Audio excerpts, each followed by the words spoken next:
Hi friends, welcome back to my channel. ಇಲ್ಲಿ ನಾನು outfit from scratch 10 days challenge ತೊಗೊಳತ್ತೀನಿ. ಇದು ಫಸ್ಟ್ ಔಟ್ಫಿಟ್. ಇದೇ ರೀತಿ 9 ಔಟ್ಫಿಟ್ ಬರೋದಿದೆ. ಈಗ ಈ ವಿಡಿಯೋನ ಎಂಜಾಯ್ ಮಾಡಿ. ಇಲ್ಲೇ ನಾನೀಗ ಚೂಡಿದಾರ್ ಟಾಪಿಂದು ಲೈನಿಂಗ್ ಮೇಲೆ ಮಾರ್ಕ್ ಮಾಡ್ಕೊಂಡೇನಿ. ಶೋಲ್ಡರ್ ಇಲ್ಲಿಂದ ಇಲ್ಲಿ 6.5, ಆರ್ಮೋಲ್ ಲೆಂತ್ 6.5, ಬ್ರೆಸ್ಟ್ 36 ಐತಿ, ಡಿವೈಡೆಡ್ ಬೈ 4 9.5 ಪ್ಲಸ್ 2 ಇಂಚ್. ಇಲ್ಲಿಂದ ಇಲ್ಲಿ 13 ಇಂಚಿಗೆ ಮಾರ್ಕ್ ಮಾಡಿಕೊಂಡು ಹಾಫ್ ಇಂಚ್ ಒಳಗೆ ತೊಗೊಳ್ಳೋಣ. ಇಲ್ಲಿಂದ ಇಲ್ಲಿ ಮತ್ತೆ 13 ಇಂಚಿಗೆ ಮಾರ್ಕ್ ಮಾಡ್ಕೊಂಡು ಇಲ್ಲಿ ಸೈಡ್ ಕಟ್ ಮಾರ್ಕ್ ಮಾಡ್ಕೊಂಡೀನಿ.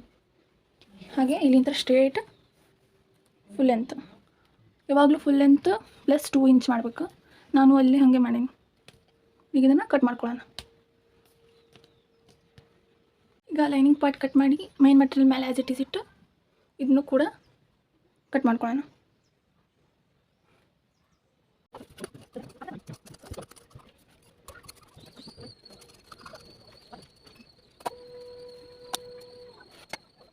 ಇದು ಸ್ಲೀವ್ ನನಗೆ 15 ಬೇಕಾಯ್ತು, ಪ್ಲಸ್ 1 ಇಂಚ್ ಬಾಟಮ್ ಫೋಲ್ಡಿಂಗಿಗೆ as it is 3 inch down ಮಾಡ್ಕೊಂಡು ಇಲ್ಲೇ ಮಾರ್ಕ್ ಮಾಡ್ಕೊಳ್ಳೋಣ.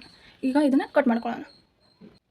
ಇನ್ನೊಂದು ಈ ರೀತಿ ಪೀಸ್ ಕಟ್ ಮಾಡ್ಕೊಳತ್ತೀನಿ. ಇದು 20 ಇಂಚ್ ಉದ್ದ ಐತಿ, ಅಗಲ 2.5 ಇಂಚ್ ಐತಿ. ಇದನ್ನು ಈಗ ಕಟ್ ಮಾಡ್ಕೊತೀನಿ. ಬ್ಯಾಕಿಗೆ ಡಿಸೈನ್ ಇದು. ಇದನ್ನು ಕಟ್ ಮಾಡ್ಕೊಂಡಿದ್ದೀವಿ. ಇದನ್ನು ಸ್ಟಿಚ್ ಮಾಡ್ಕೊಳ್ಳೋಣ. ಇದನ್ನು ಬ್ಯಾಕ್ ನೆಕ್ ಪಾರ್ಟಿಗೆ ಬೋ ಟೈಪು ಡಿಸೈನ್ ಮಾಡೋಕ್ಕೆ ಕಟ್ ಮಾಡ್ಕೊಂಡಿದ್ದೀನಿ. ಇದು ಈಗ ಬ್ಯಾಕ್ ಪಾರ್ಟ್.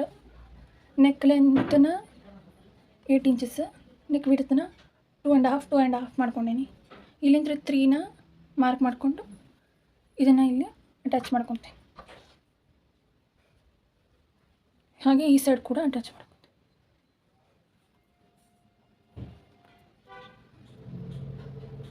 ಇದು ಯು ಶೇಪ್ ಇಲ್ಲಿ ಹಿಂಗೆ ಮಾರ್ಕ್ ಮಾಡ್ಕೊಂಡೀನಿ. ಈಗ ಇದನ್ನು ಹೊಲಿಸ್ಕೊಂಡು ಟರ್ನಿಂಗ್ ಸಿಮ್ ಹಾಕೋಣ. ಇಲ್ಲಿ ಈಗ ಬ್ಯಾಕ್ ನೆಕ್ ರೆಡಿ ಆಯಿತು. ಬೋ ಟೈಪ್ ಆಗಿದೆ. ಸೇಮ್ ಹಂಗೆ ಫ್ರಂಟ್ ನೆಕ್ನೂ ರೆಡಿ ಮಾಡೀನಿ ಯು ಶೇಪಿಗೆ. ಆದರೆ ಇದಕ್ಕೆ ಫ್ರಂಟಿಗೆ ಬೋ ಇರೋದಿಲ್ಲ ಅಷ್ಟೇ. ಈಗ ಶೋಲ್ಡರ್ ಜಾಯಿಂಟ್ ಮಾಡಿಕೊಂಡು ಸೈಡ್ ಜಾಯಿಂಟ್ ಮಾಡ್ಕೊಳ್ಳೋಣ. ಇಲ್ಲೇ ಶೋಲ್ಡರ್ ಜಾಯಿಂಟ್ ಆಗಿದೆ. ಈಗ ಸ್ಲೀವ್ ಜಾಯಿಂಟ್ ಮಾಡೋಣ. ಇಲ್ಲೇ ನಾನು ಫಿಟ್ಟಿಂಗ್ ಮಾರ್ಕ್ ಮಾಡೀನಿ. ಈಗ ಅದ್ರ ಮೇಲೆ ಸ್ಟಿಚ್ ಹಾಕ್ಕೊಂಡು ಸೈಡ್ ಕಟ್ನ ಮಾಡಬೇಕು. ಫೈನಲ್ ಲುಕ್ ಮುಂದೆ ತೋರಿಸ್ತೀನಿ. ಈಗ ನಾವು ಸ್ಟ್ರೇಟ್ ಪ್ಯಾಂಟ್ ಫ್ರಂಟ್ ಪಾರ್ಟ್ನ ಕಟ್ ಮಾಡತ್ತೀವಿ. ಇಲ್ಲಿ 15 ಇಂಚಿಗೆ ಮಾರ್ಕ್ ಮಾಡಿಕೊಂಡು ಫೋಲ್ಡಿಂಗ್ ಮಾಡ್ಕೊಂಡೀನಿ. ಇದು ಫೋಲ್ಡ್ ಸೈಡ್, ಇದು ಓಪನ್ ಸೈಡ್. ಇಲ್ಲೇ 2 ಇಂಚಿಗೆ ಮಾರ್ಕ್ ಮಾಡ್ಕೊಂಡೀನಿ ಅವ್ರ ಇಲಾಸ್ಟಿಕ್ಕಿಗೆ.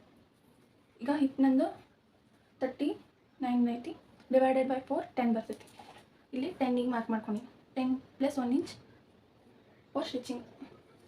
Same hip round divided by 4 2 inch seat length. ಇಲ್ಲಿ ಈಗ 2.5 ಇಂಚಿಗೆ ಮಾರ್ಕ್ ಮಾಡಿಕೊಂಡು ಶೇಪ್ ಕೊಟ್ಟು ಈಗ ಇದು 14 ಬಂದೈತಿ.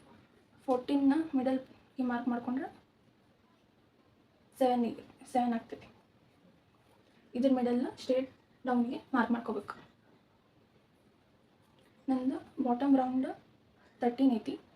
13 ಡಿವೈಡೆಡ್ ಬೈ 2 ಈಸ್ 6.5. ಇಲ್ಲಿ 6.5ಗೆ ಮಾರ್ಕ್ ಮಾಡ್ಕೊಳ್ಳೋಣ. ಮಾರ್ಕ್ ಮಾಡಿಕೊಂಡು ಹಿಂಗೆ ಶೇಪ್ ಕೊಟ್ಟಿನಿ. ಈಗ ಇದನ್ನು ಕಟ್ ಮಾಡ್ಕೊಳ್ಳೋಣ.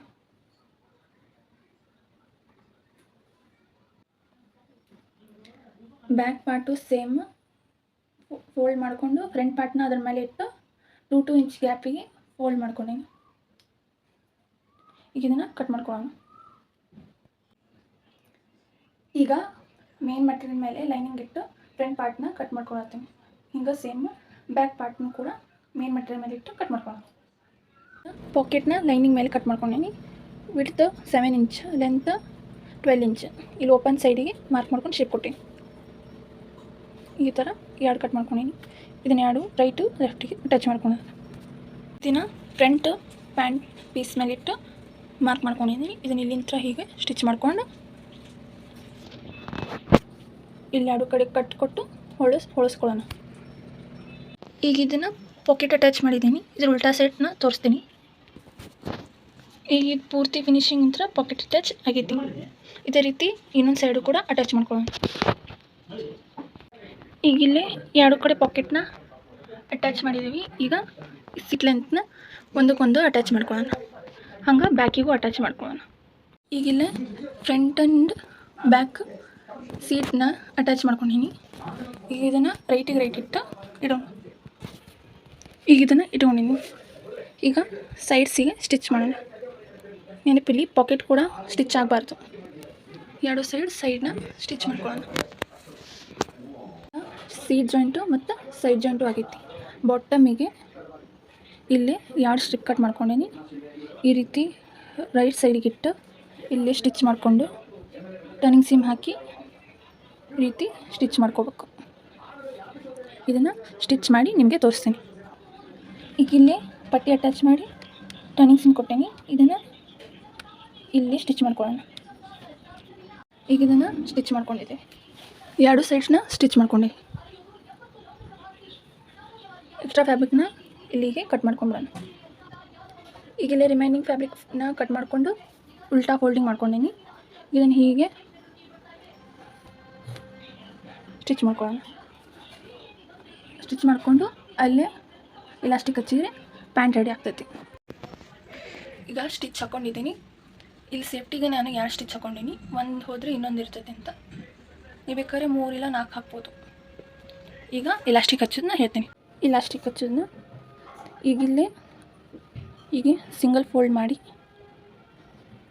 ಈ ರೀತಿ ಫೋಲ್ಡ್ ಮಾಡಿಕೊಂಡು ಸ್ಟಿಚ್ ಹಾಕ್ಕೋಬೇಕು. ನಿಮಗೆ ಸ್ಟಿಚ್ ಹಾಕೋಬೇಕು ಕಂಫರ್ಟೇಬಲ್ ಇಲ್ಲ ಅಂದರೆ ನೀವು ಐರನ್ ಮಾಡಿಕೊಂಡು ಸ್ಟಿಚ್ ಹಾಕ್ಕೋಬೋದು, ಇಲ್ಲ ಪಿನ್ನು ಬೇಕಾದ್ರೆ ಅಟ್ಯಾಚ್ ಮಾಡ್ಕೋಬೋದು. ಈ ರೀತಿ ಈಗ ಇದನ್ನು ಸ್ಟಿಚ್ ಮಾಡ್ಕೊತೀನಿ. ಇಷ್ಟು ಗ್ಯಾಪ್ ಬಿಡಬೇಕು ಇಲಾಸ್ಟಿಕ್ ಹಾಕಕ್ಕೆ. ಇಲ್ಲಿ ಈಗ ಇಲಾಸ್ಟಿಕ್ನ ಒಳಗೆ ಹಾಕಿದ್ದೀನಿ. ಸರಿದಾಡಬಾರ್ದಂತ ಪಿನ್ ಹಾಕಿದ್ದೀನಿ.